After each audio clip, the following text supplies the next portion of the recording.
Welcome back to the Walking Dread podcast, Woo! your daily dose of spine-tingling horror stories and ancient curses that will leave you, well, sleeping with the lights on. I'm Adrian, I'm Julia. and tonight, Julia joins us Glad to be here. for a chilling tale of obsession and consequence. Oh, yes. The story of Dr. Blackwood and his cursed collection. Don't forget to rate and follow the podcast. That way you won't miss any of our episodes. Yes, do that.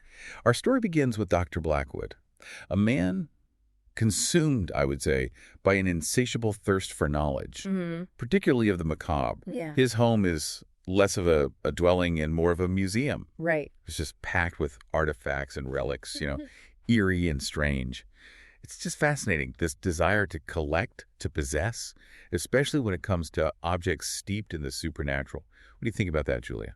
It speaks to a certain hubris, wouldn't you say? This belief that we can control the unknown, categorize it, put it behind glass. Blackwood's collection.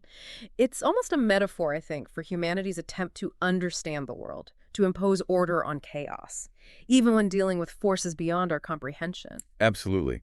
And that brings us to his latest acquisition, a simple wooden box. Uh-oh. That just radiated an almost tangible sense of evil. Now, we see this motif a lot in horror. This seemingly innocuous object that's harboring something truly sinister. What do you think the box represents in this context? Temptation. The allure of the forbidden. It's that whisper in the back of your mind that says, just one peek. Right. How could it hurt? But as Blackwood soon discovers, some doors are best left unopened. Because what he finds inside isn't emptiness, Oh, no. but a void, a gateway to something dark and, well, ravenous. And here's where it gets really interesting. The story suggests that this wasn't just any ordinary box. This was one connected to his entire collection, each item a portal. And by opening one, he unwittingly opened them all. Yikes. Talk about a collector's worst nightmare. Yeah. That's a collector's worst nightmare. Talk about unintended consequences, The Whipple effect of our actions taken to a terrifying extreme. Blackwood, in his quest to possess these objects, becomes possessed himself, consumed by the very forces he sought to control. And now he needs a solution, and fast. He dives into ancient rituals, finds one that requires a soul to bind the portal shut. The irony is stark. Blackwood, the man of science, the logician, is forced to turn to the occult to undo his catastrophic mistake. It challenges our perception of reality, the boundaries we draw between science and the supernatural. Blackwood's journey forces us to confront the possibility that there are things in this world that logic can't explain, forces that operate outside our understanding. The price for his newfound knowledge is very essence. The ritual binds him to his collection, transforming him into, I would say, a conduit, a living museum of horrors. The news reports his demise. His home, just a treasure trove of macabre artifacts. Yeah.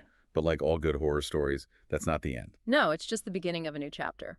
Enter Mr. Finch, a fellow collector, completely unaware of the true nature of his acquisition. He sees beautiful, rare objects, but not the price tag attached, the eternal guardian they come with. Blackwood himself, trapped, watching, waiting. Makes you wonder, doesn't it? Do we ever truly own the things that we collect? Or do they in some way possess us? Blackwood's collection wasn't contained, it was merely relocated. And with it, the insatiable hunger he carries. A hunger we can assume is for a soul to replace his own. Blackwood, bound by sacrifice, waits patiently for his next worthy owner. It makes you think twice about that antique shop you love, doesn't it? It certainly adds a new layer of meaning to the phrase, buyer beware. Well, folks, on that unsettling note, we come to the end of tonight's tale. Remember to rate and follow the Walking Dread podcast Yes. for more bone-chilling stories. And the next time you admire a beautiful object, maybe just take a moment to consider its history. You never know what whispers might linger within. Until next time, sleep tight Sweet dreams. and sweet dreams.